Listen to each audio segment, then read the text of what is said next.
Welcome, dear. As you know, today's world is not very safe world to live in, and security becomes paramount importance for every citizen.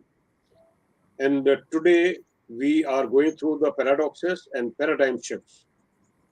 Freedom from want and freedom from fear are the two competing threats.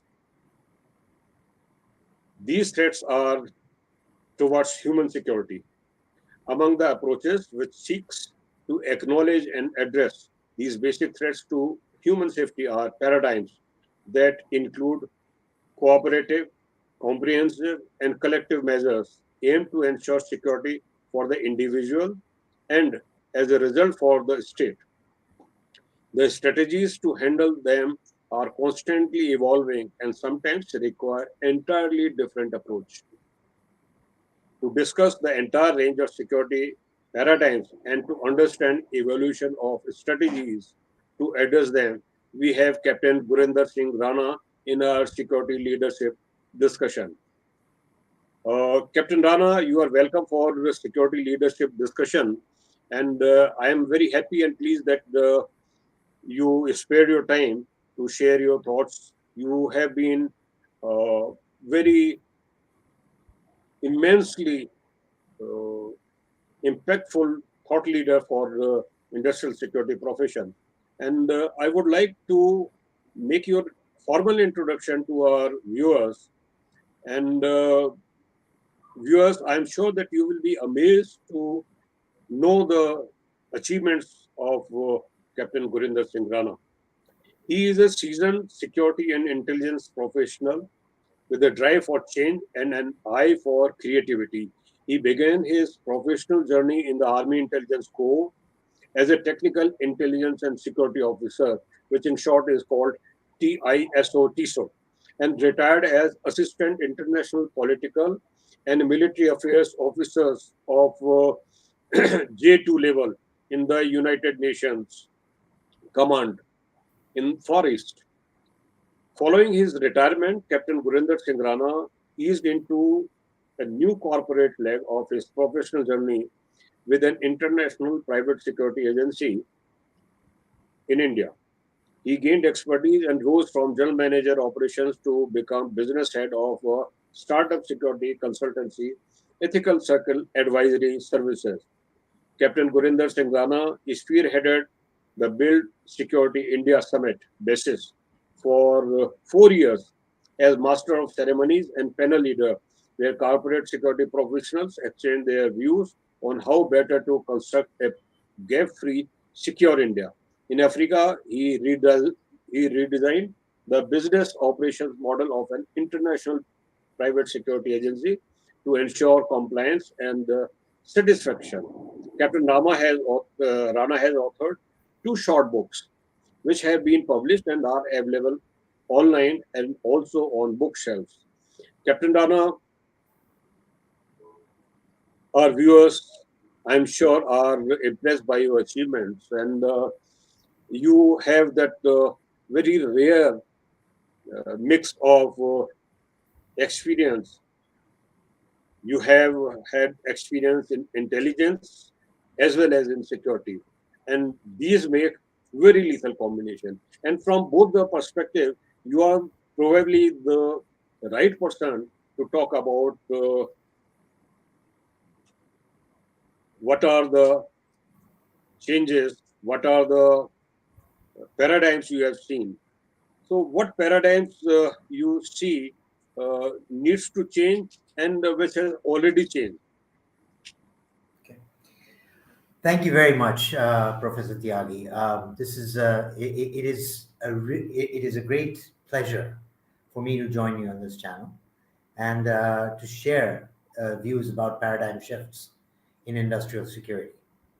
One of the key things that has happened in the security, in the paradigm change in security, is that it has gone a lot further than what we used to do. Before, it used to be just guarding, it used to be supervisory roles, um, and that kind of thing, and a management role. Basically, you had managers, you had supervisors, and you had, like they say in the military, grunts on the ground. which are the infantrymen who do the work. Um, that's no longer the case. Security has changed in that it is no longer a manpower intensive solution. We have got systems backed by manpower. So you've got less of manpower, more of systems in place. And it is more like a network of, uh, I would say, pieces of equipment, security pieces of equipment, like you've got access control, you've got CCTV cameras, you've got, uh, I mean, you basically have tools that will tell you whether somebody's there or not there, um, different kinds of things, apart from CCTV cameras, of course. Um, when you come to the industrial security, you start talking about material gates, you start talking about scrap gates, you start talking about scrap yards, material yards, you start talking about weigh stations, you start talking about you start talking about the manufacturing plant, you start talking about a rebuild plant, you start talking about different things within the setup of an industry, basically one of the huge manufacturing centers. When we start looking at these things, we say we have to look at security from a broader perspective. We have to start looking at security not just one building, but we have to start looking at it from the whole yard. So scrap yards, a lot of scrap yards are used in a lot of companies to throw good equipment away.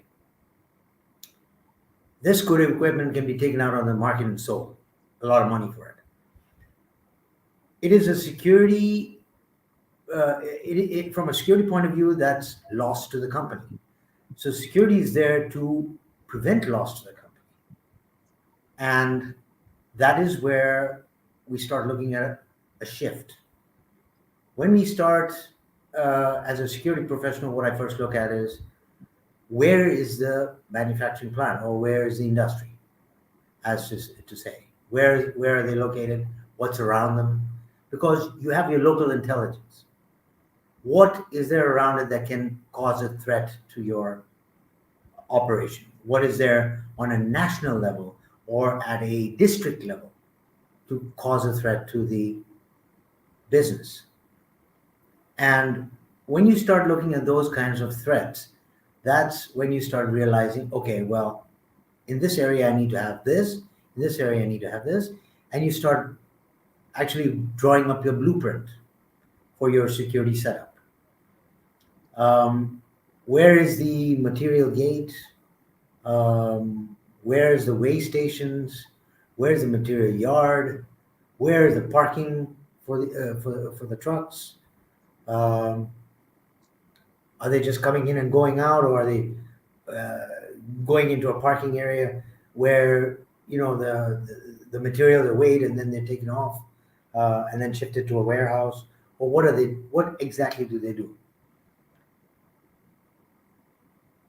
The other part about it is the scrapyard. Once the materials come out of the manufacturing plant, where exactly does the scrap go? It goes into the scrapyard. But when it goes to the scrapyard, what's in that scrap?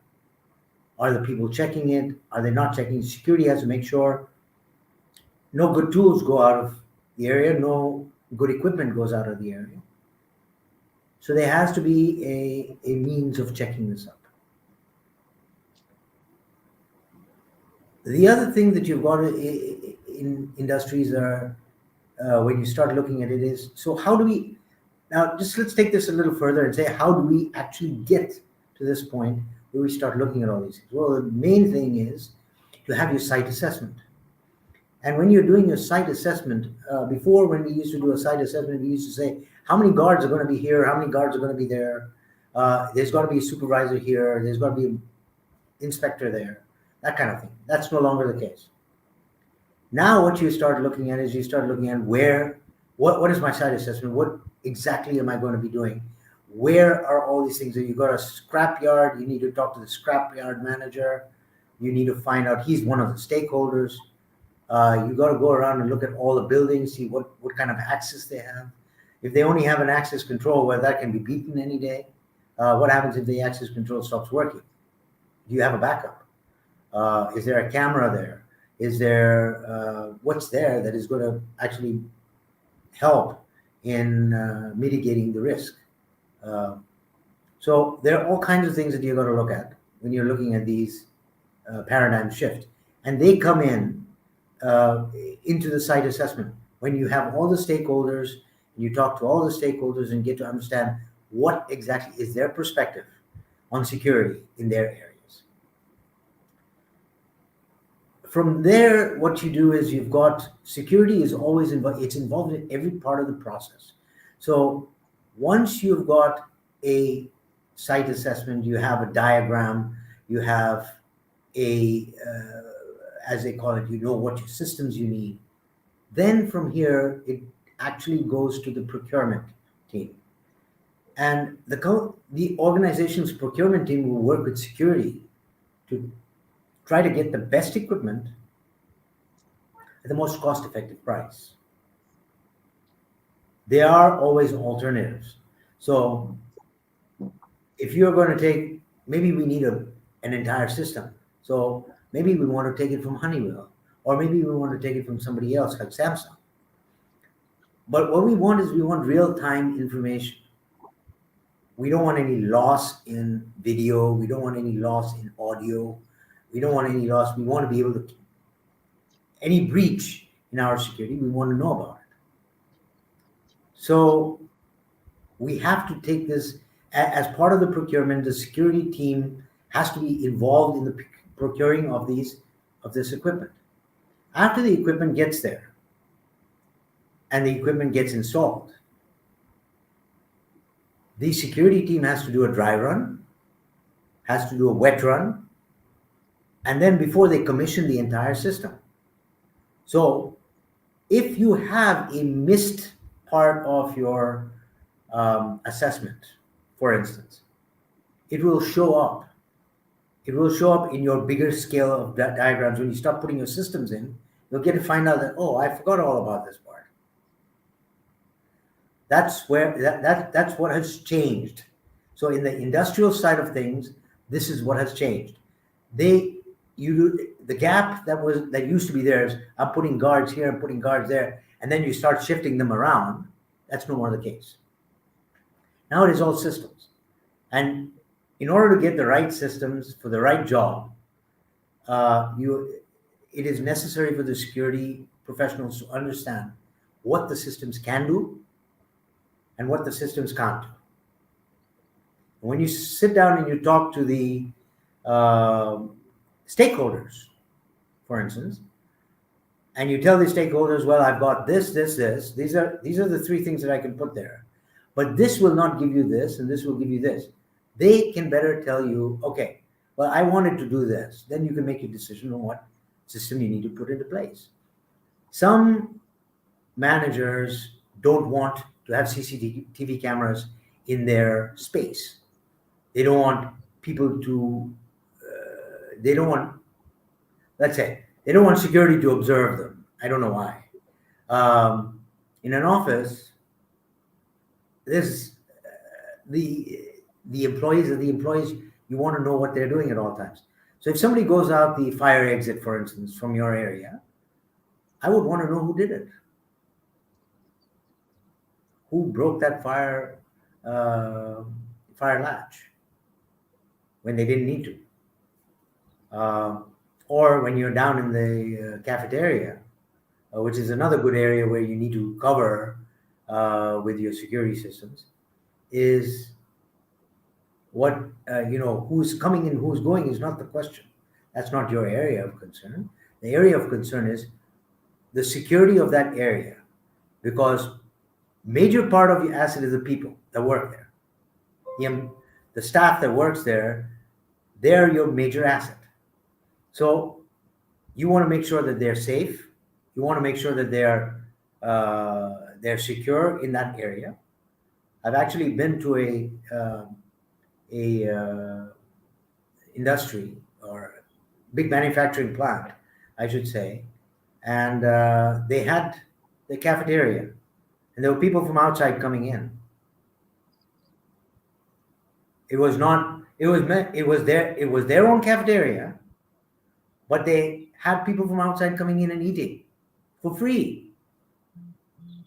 The money was being spent by the company. The people are coming in and eating. So the question that comes in is, the HR wanted to know, where are they coming from? So security should know where they're coming from, but the security said there must be a gate open somewhere. That was his answer. I was like, where is the gate open? You've only shown me four gates. So where's the fifth gate? Because all four gates are locked. So the security in charge just looked at me and he says, I, I don't know. So when I was going through and I was doing the site assessment, I actually found a gap in the fencing. There was a big gap in the fencing, and nobody knew about it because it was stuck in one corner. So I was like, okay, this is good. Let me take a photograph of it. And I took a photograph of it and I showed it to the security in charge. I said, what is this? And he looked at me and he says, where did you find it? I said, it's all the way back in that corner. Did you know that? He says, none of us ever go there. Well, that's where those people were coming from. So they didn't know that it was a gap in their thing, but they wanted to know, how come we're wasting all this money on food and who's eating it? So that was one of the main things when I went for this. This is what the HR told me. He said, we're spending so much money on food, but not so. Our people, there are not so many people eating in that cafeteria. I was like, wow, it's a good thing, good run for your money. Somebody is actually taking you for a free run, and so the day that I told them about this gap and I showed it to them, the next day I think the security in charge got a call from the MD that said, if you don't plug up that gap today, we'll have your job for you. So Yeah, so he actually went and called the contractor, got this fencing fixed up, true. and Uh, Rana, in fact, when you mentioned about waste disposal yeah, area, the uh, scrapyard.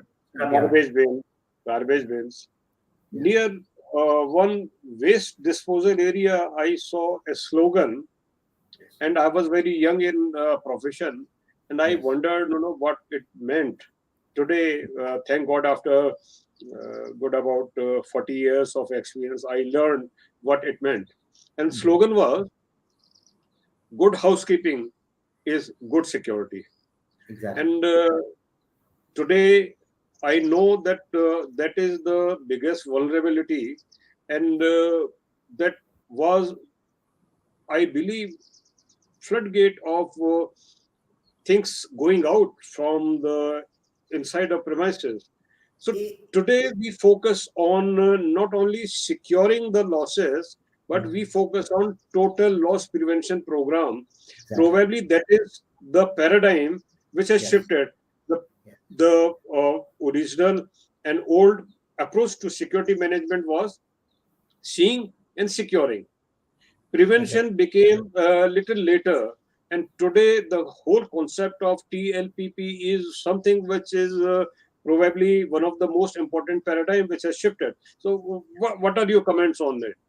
I say, see, one of the biggest things a company, if you look at a manufacturing plant or a rebuild plant, one of the biggest things that their operation teams feels is a loss is their tools,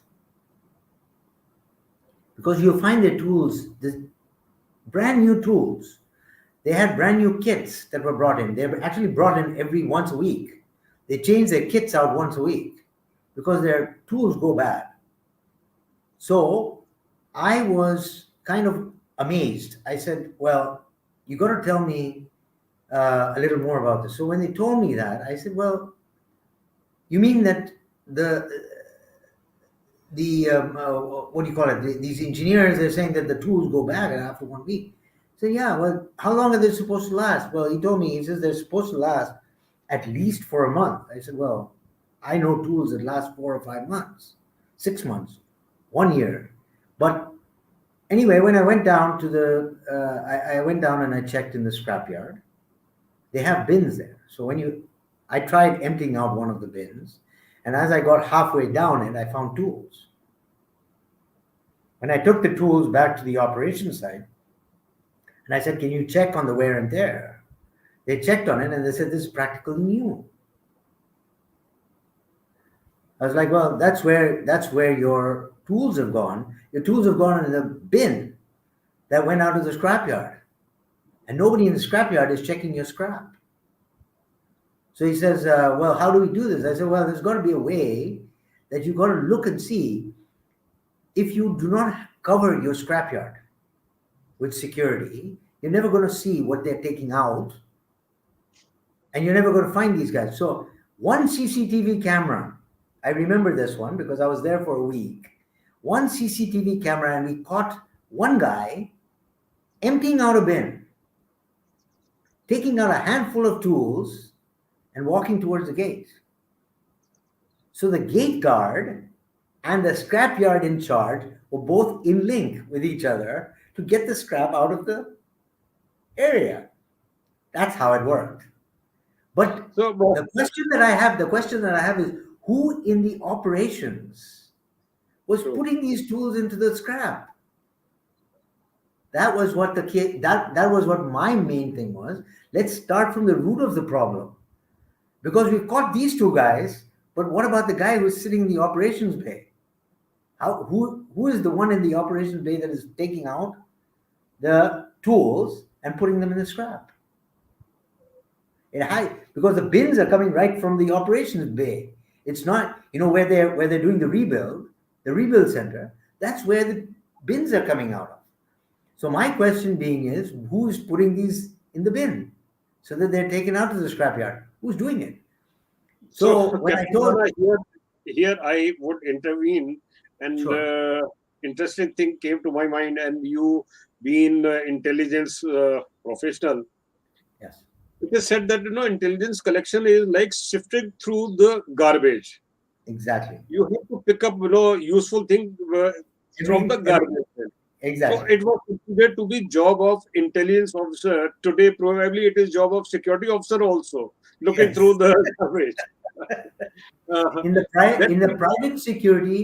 that private security agencies, one of the things that I found out is that the security officer is actually held responsible for checking garbage, or should I say, for checking the scrap.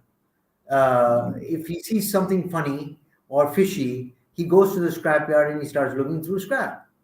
Well, maybe he doesn't do it himself, maybe he does it with the team, but it's still his responsibility. And my question is, what was the security officer in this big manufacturing plant doing when the tools were being taken out? And they already had reports. There were reports there that said that the tools were missing. So they had to wait for the next batch of tools to come in. So they're ordering them on a fast track. So they're paying more money for the tools. My question was, where is it? Who is doing this from inside? Because this is an inside job now. And who is doing it on the outside? Who is actually taking these tools and going off and selling them? It's not these two. It's not the gate guy and this guy. There's a third guy who's sitting outside. But who is that? We don't know that unless we put on some sort of a security to catch them. so So after that, having discussed the paradigm, Captain Rana, we have discussed right now, yeah, the paradigm which has changed is how you look at security function. So it is not exactly. only loss prevention and crime prevention; it is total loss prevention program, and that is a paradigm which has shifted. And The main another thing that I, thing, the main thing that what we talk about in security is loss risk mitigation and loss prevention. Okay, RMLP. That's what we talk about. We never used to have this before. We used to have a program that used to be called loss prevention. And when you talk about risk mitigation, people used to talk about the financial, mitigating the financial risk to the company. Well, today, risk mitigation is a total, uh, is a wholesome, I should say, which includes finance, but it is all around. It means that we have to mitigate the risk to the organization. That's what it is. And So loss prevention, of course, you want to uh, prevent loss to the company. quickly we'll come to another paradigm, which is how we looked at security function from looking at it as a cost center. Today, we know that it can turn into be a profit center. So, cost center to profit center, how you look at the present scenario? See, what basically what a cost center is a cost center is something that where the money is coming in and the money is going out. So whatever you get in is what you're spending on the on the on security. Okay, so the question being was it was all related to business development. Business development was the key to security. Today, when we look at security, we say, and most of these were outsourced. You outsource it to a security agency and you say, take care of my security. Today, when you look at it, the paradigm shift has been companies want their own security teams. Companies would prefer that their own teams are oversight for any kind of private security agency that is being brought in. Before, it used to be like give the whole job to the private security agency and let them try to do it. Now it is that the company wants their own security team to be in charge. So a good example would be when I go down to the companies, uh, the first thing that you look at is you deal with the security team, the company security team that is on the ground. They are your basically your representative for the organization. And before that, you didn't have one of those. You actually went there, you're meeting an HR person or you're meeting an admin person, um, that kind of thing. Those changes have taken place. So the companies have now got their own security teams. If you actually go to companies like Aviva, you go to companies like EY, um, Accenture, and all these things, you'll find even TCS has got their own security team. And they I mean they operate on all their centers that they have, and most of the centers are profit centers now. Most of the centers are uh, making the money. So each center that used to be a cost center used to cost the company money to run. It used to cost the company money for their manpower needs. Now today they're making their own money and giving part of that money as profit sharing to the headquarters. That's what they're doing now. So the change has come about, but the change has come about because there is less need of manpower.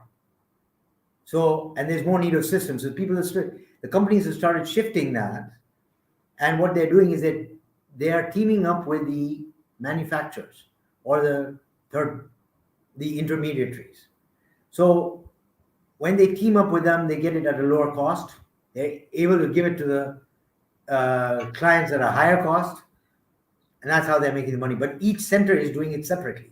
Each center is now called a hub. So, the top management, the CEOs and CFOs and COOs, they are now very consciously aware that the security function is very integral part of total management function, and Exactly. security is part of profitability. That's why getting the budget is not very difficult, which used to be the big challenge, how to get the budget approval for security expenditures. So now let's shift to the side which you initially mentioned in your introductory remark about the CCTV system and different gadgets. And Right. today, today, probably security department is one of the departments using latest technologies. The Correct. most technology hungry department in any enterprise today is the security. Correct. After IT, of course, IT is the service IT is there provider. first. It is But security is also service provider, but security is also the technology user.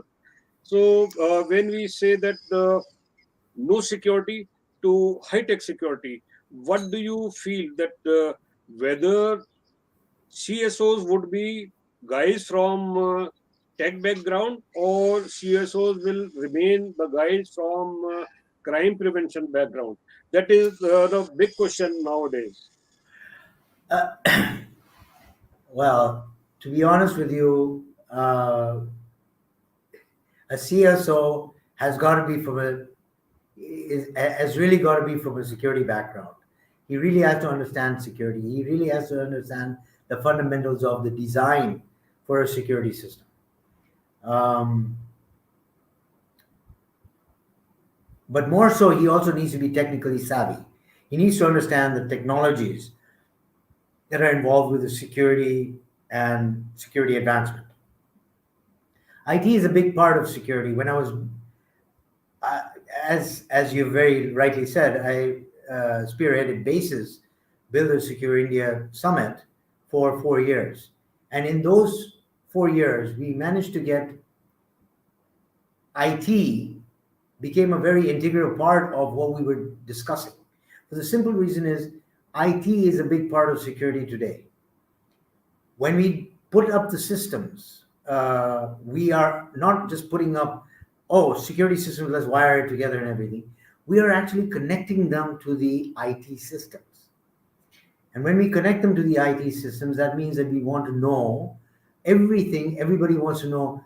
MD wants to know at his fingertips what is going on in his uh, should I say office, or what is going on in his center, or what is going on in his big factory. They want to know at their fingertips. They want to be able to control. They want to be able to, if not control, they want to be able to manage it. So you have things that are integrated today. Also, for instance, you've got new systems that have come in, which are robotics. They actually they actually work in the factory. They keep going around in the factory. If you've actually seen them, they're robots. They go around in the factory and they keep taking photographs. So it's like a video. It keeps going back, and anybody can plug in and see this video. Managers mainly, they do that. Security is obviously they want to see what's going on. But if there is, like, for instance, a breach anywhere, these robots automatically focus in on those areas. So this is what they're trying to say now. We've started moving technology further, but we still don't have that here in India because India is still far behind in a lot of ways. We are coming up to par, but we're not there yet.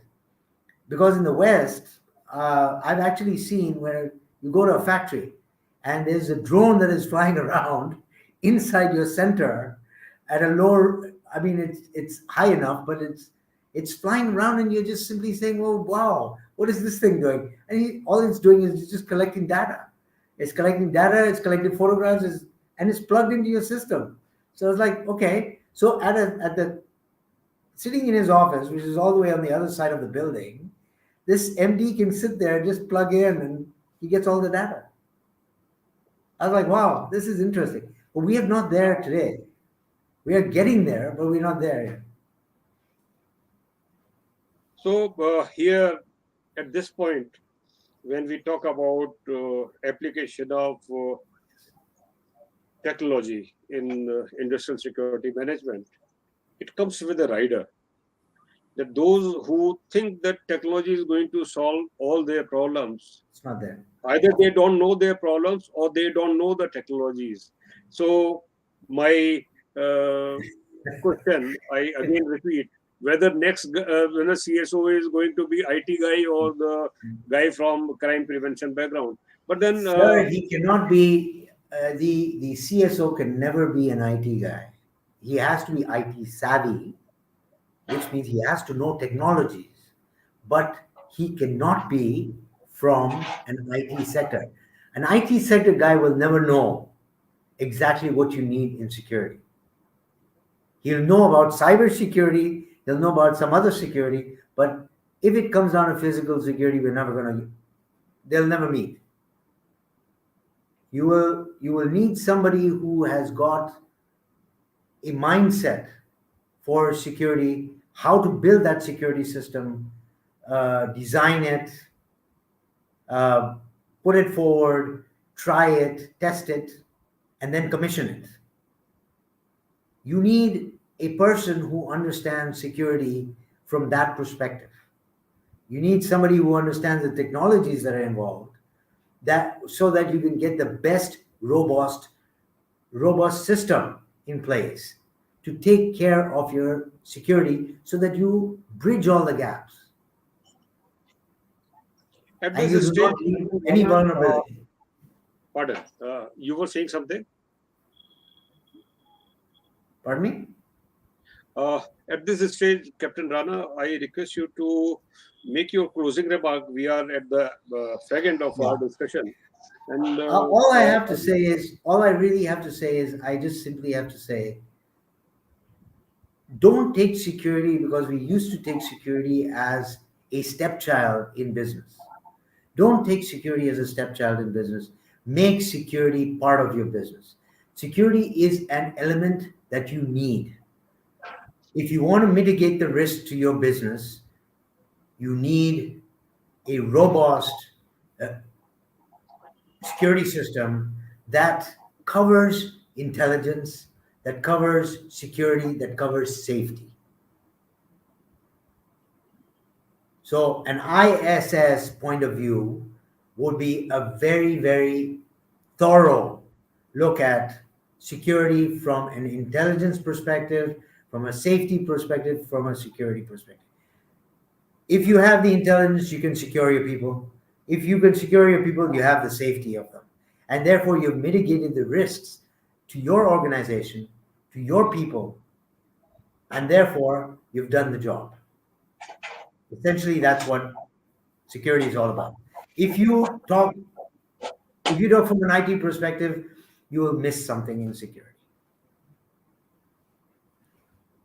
so we discussed the three major paradigms. Yes, One is that from security management to total loss management program to uh, risk management. So right. that is first paradigm which has changed.